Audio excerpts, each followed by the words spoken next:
De volta com o programa Resenha, hoje mais cedo, né, sábado, 8 da manhã, porque no finalzinho da tarde tem aqui pela difusora, ao vivo, Imperatriz e Sampaio. E hoje meus convidados são Antônio Américo, da Federação de Futebol, e meu companheiro de TV Difusora, da Ecologia Esportiva, Adalberto Melo. A gente comentava no final do último bloco, presidente, sobre não um excesso, né, até porque o time quer participar disso, mas você tem uma quantidade grande de competições também, né, e aí é difícil, né, levar mesmo o torcedor do estádio, né? Aí você exemplificava o caso do Sampaio Corrêa. O Sampaio tem Campeonato Maranhense, tem Copa do Brasil, tem Copa do Nordeste. Quer dizer, também acaba ficando caro pro torcedor também, pagar ingresso aí, né? Terça, quinta, sábado, né? De novo, terça, quinta, sábado. Esse acesso de competições é salutar para o futebol. A Copa do Brasil, hoje, uma das maiores Copas da América do Sul, né? Com premiação de 50 milhões de reais. Todo clube é a Copa, na minha opinião, a mais charmosa do Brasil, porque você tem representantes de todos os estados desde o começo. A gente vê aí que teve esses times de pequeno porte que chegaram até uma fase bem adiantada da Copa do Brasil do ano passado. A Copa do Nordeste é uma Copa de absoluto sucesso. A tendência é aumentar, para você ter uma ideia, quando isso reiniciou a Copa em 2013, os clubes recebiam 250 mil, hoje recebe 850, para a primeira fase. O clube que vai até o final, ele chega a receber 3 milhões, para jogar aí poucos jogos que não é uma grande quantidade. A Copa do Brasil, são aquelas divisões que tinham, a CBF andou um pouco pensando em acabar com a Série D, mas viu que ela teria que patrocinar as despesas desses clubes, porque é o que fomenta o futebol nos estados, né? Eu tinha uma concepção diferente dessa Série C, hoje já acho que tem que ser mantida mesmo, talvez unificando com a Série C e aumentando o número de participantes, é tudo que São Paulo quer, para nós não é interessante, é uma batalha que a gente tem tido todos os anos na CBF, para não deixar que se transforme isso e acabe com a Série D. Para você ter uma ideia, a Copa do Nordeste, que eu estava falando ainda há pouco, o Flamengo já propôs participar, porque entende que essa Copa é importante. O Goiás solicitou, isso mediante ofício, encaminhado para a Liga do Nordeste, só que nós não podemos desnaturar a região, a regionalidade da competição. Por isso é que se manteve aqui, e ela agora está modificada. Tem a primeira fase, que é a pré-Copa do Nordeste, e depois a segunda fase, com os times que se classificam. A partir de 2019 tem uma nova mudança, que serão o campeão maranhense e o melhor colocado que ficar depois no ranking nacional dos clubes, de formas que vai ficar aí entre Maranhão e Moto, Maranhão e Moto, Maranhão e Moto, né? A gente espera que o Moto Clube de São Luís se organize melhor. Isso já teve um tempo em que caminhou para que isso acontecesse, está um pouco de dificuldade agora. A gente faz um apelo aos empresários do estado do Maranhão, principalmente da ilha, para que invistam um pouco mais no futebol. As pessoas que estão aí no comando do futebol estão tentando fazer o melhor de si para melhorar esse futebol nosso. Tem melhorado, essa que é a verdade, mas como o Adalberto falou ainda agora, não adianta a federação se organizar e tentar fazer alguma coisa se o clube não se organizar. Nós ainda temos clubes no estado do Maranhão que funcionam dentro de uma pasta. E a partir de 2019, quando começa a exigência da CBF de licenciamento dos clubes, há uma preocupação muito grande, e nós temos reivindicado diretamente isso na CBF, para que tenha uma progressão lenta dessas exigências, porque centro de treinamento com 4 campos de futebol, academia, com cozinha, que nós temos quem que tem isso? Refeitório, alojamento, né? e com toda uma gama de profissionais. O futebol ficou muito caro. Sim. Com todas essas exigências, hoje em dia, com todos os contratos, né, de treinador, todo sendo registrado na CBF. E ainda, para falar sobre esse número de competições, quando o presidente Ricardo Teixeira deixou a presidência da CBF, no Brasil tinham 7 competições promovidas pela CBF. Hoje são 17, aumentaram 10 mais, incluindo aí os sub-20, as seleções, o feminino que está indo de vento em pouco. É outra exigência que os Tem o clubes, futebol, todos tem o futebol têm que ter o feminino, futebol feminino na sua categoria, tem que ter as categorias de base, tem que ter em todos os times. Então, nos preocupa sobremaneira esses clubes nossos pequenos, muito pequenos, de acabarem porque não vão conseguir mais licenciamento na CBF a partir de um determinado período que espero que não seja 2019. Parece-me que 2019 será para os grandes centros, os grandes clubes, mas para esses nossos estados vai ter uma gradação. Podia utilizar o ranking, né, da CBF para podia ranquear isso, né? Pra poder. Mas, Adalberto, sobre isso aí que também, como é que é trabalhar aí de É duro porque, assim, se você parar para perceber do ponto de vista da cobertura jornalística, a cobertura de um evento como esse, o custo também é alto. São várias competições ao mesmo tempo. É claro que as empresas vão ao mercado, elas buscam apoio, patrocínio, mas também ficou cada vez mais caro fazer essas transmissões. Você pode ver que hoje em dia muitas empresas optam pelo off-tube. Né, as maiores emissoras do Brasil hoje não mandam mais narrador, comentarista para os estádios. Eles ficam no estúdio, né, fazendo a transmissão, e o repórter geralmente é que está no gramado do jogo. Por quê? Porque ficou muito caro fazer realmente uma transmissão de uma partida de futebol. As pessoas que estão nos assistindo às vezes não têm noção, mas ela é muito cara. Só para que você tenha uma ideia, nós vamos transmitir hoje Imperatriz e Sampaio. Para fazer a estrutura, a logística de transmissão, existe toda uma estrutura enorme que as pessoas que estão em casa muitas vezes não veem. Né? Então, assim, há uma estrutura grande para essa transmissão e eu queria ressaltar um outro aspecto aqui, Tevaldo, em relação a essa organização que o presidente falou. Vou dar um exemplo aqui. As prefeituras, por exemplo, elas poderiam também colaborar com os clubes. A federação, ela com meses de antecedência antes do campeonato, ela pede que seja preenchido um formulário básico do estádio. Laudos básicos, que muitos deles se tiram até pela internet, de bombeiro, polícia militar. O básico para você ter o funcionamento de um estádio para realizar uma partida de futebol. Não tem como realizar a partida de futebol se você não tem estádio. Tevaldo, na véspera do campeonato, eu estive na Federação Maranhense de Futebol conversando com os funcionários de lá. Muitos clubes nem resposta deram. Meses de antecedência. A federação dá o passo a passo do que o clube precisa fazer, o município precisa fazer para liberar o seu estádio para o Campeonato Maranhense de Futebol. Na véspera do campeonato, alguns clubes, sabe, alguns estádios não estão liberados. Mas por quê? Porque, entende, é um conjunto. Vamos dar um exemplo aqui do time do Cordino. O Cordino hoje é um time maior do que a cidade. Você viu que o Cordino deixou de jogar em casa, o mando de campo, porque não tinha um estádio decente para jogar. Lembrando, Roberto, sim, você está falando da pré-Copa do Nordeste, jogou fora de lá e o resultado... Permita, né? A exigência nossa da Federação Maranhense de Futebol, em outros estados, as finais dos estaduais não se joga em estádio que não tenha capacidade para 5 mil pessoas. Aqui, vendo a nossa realidade, nós aprovamos uma resolução em que a capacidade mínima numa final é de 2 mil pessoas.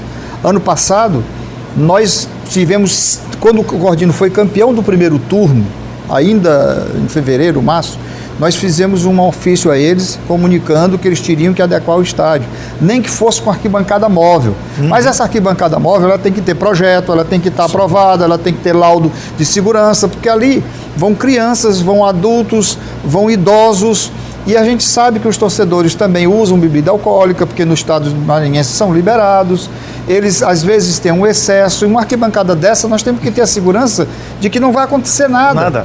Para que não venha acontecer que alguém faleça mesmo, pisoteado, grave, né, acidentes que possam ter.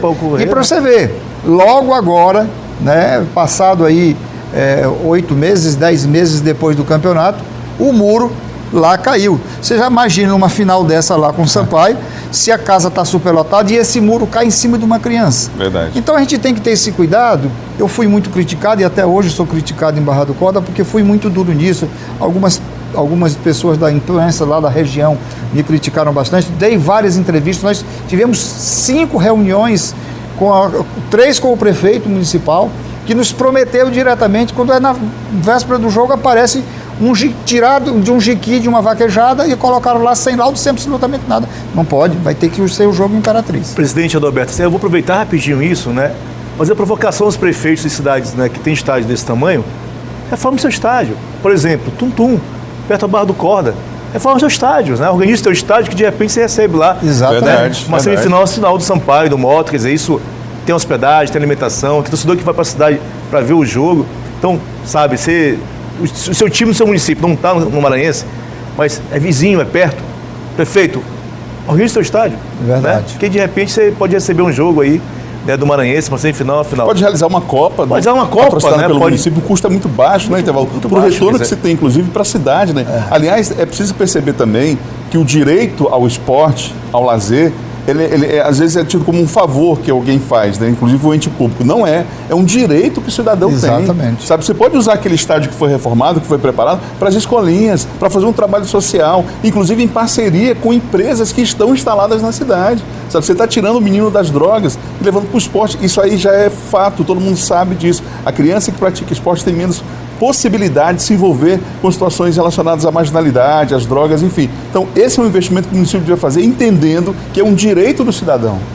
Presidente, dos 8 que hoje estão estão na Série A do Maranhense, quem tem escolinha ou quem tem categorias de base hoje, né, funcionando regularmente? Quantos são? Não chega, metade, né? tem 3. Dos 8 hoje que disputam a Série A do Maranhense, 3 mantêm regularmente uma escolinha, categoria de base. Exatamente. Você podia ter um universo... E futebol, né, feminino também. Poderia ter um universo muito maior e não tem. Quer dizer, os caras conseguem entender isso, Adalberto, aí não é o presidente, que ele não é dirigente do futebol, de clube. Inclusive até o valor disso, né? Você tem hoje jovens jogadores no Brasil, né, com valores, né, astronômicos, né? Alguns valem isso, está sendo vendido, outros não valem isso. Os grandes investimentos dos prefeitos municipais têm sido com a música. Grandes shows, grandiosos shows, artistas muito caros. A gente tem um município aí próximo de São Luís que em um ano gasta R$2 milhões com shows. E não tem a coragem de gastar R$500 mil em campeonatos, em Olimpíadas, não só no futebol, mas em outras atividades esportivas. Isso é prejudicial. Eu posso falar do meu município, que é Pinheiro, onde as crianças, os jovens que foram para a Copa São Paulo foram flagrados bebendo no hotel onde estavam lá. Então são meninos de 19 anos de idade, na minha opinião, meninos. Mas por quê? Porque eles só têm festa para ir e a festa sempre tem o consumo de álcool. Eles não se focam no futebol porque você não tem uma política voltada para o esporte. Uma expectativa de que eu vou dar certo. Uma expectativa lá, que vai dar certo. Então, ele está ali, vai ter um jogo, outro não, uma insegurança total dos campeonatos regionais e locais do município, mas ele tem show. De 3 em 3 meses, de 2 em 2 meses, ele tem grandes shows, patrocínios e tudo mais, e ele acaba caindo pelas drogas. Isso é inevitável. Infelizmente, assim, a gente tem dito sempre que não consegue entender por que o gestor municipal não tem essa preocupação com o futebol, como poucos têm. Quem faz gestão dos estádios? O estádio, no caso de São Luís, a gestão do Nilzinho Santos, a gestão do Castelão. Os clubes reclamam que é caro jogar, quer dizer, que esse pós-jogo é muito caro, né, pagar para jogar. Isso de fato é uma realidade ou isso ou está com o poder público, a federação pode intermediar isso? Como está funcionando nesse momento hoje? Não, é caro porque eles também não fazem um planejamento ainda, não pararam para fazer um planejamento.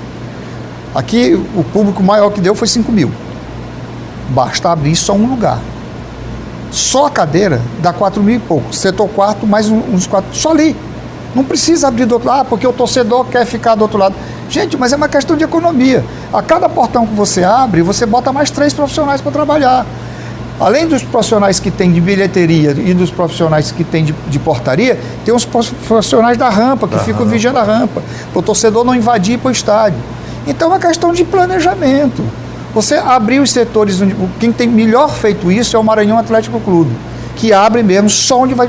Tem jogo do Maranhão que abre um portão, e não precisa mais de ninguém.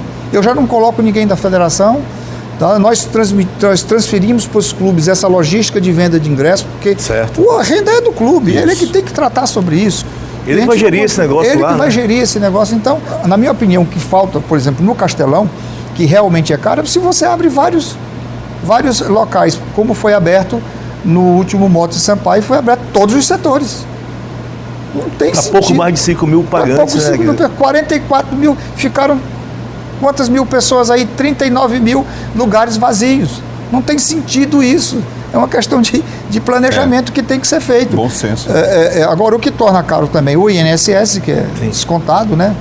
É 20% da renda, 5% do quadro móvel, 5% da arbitragem.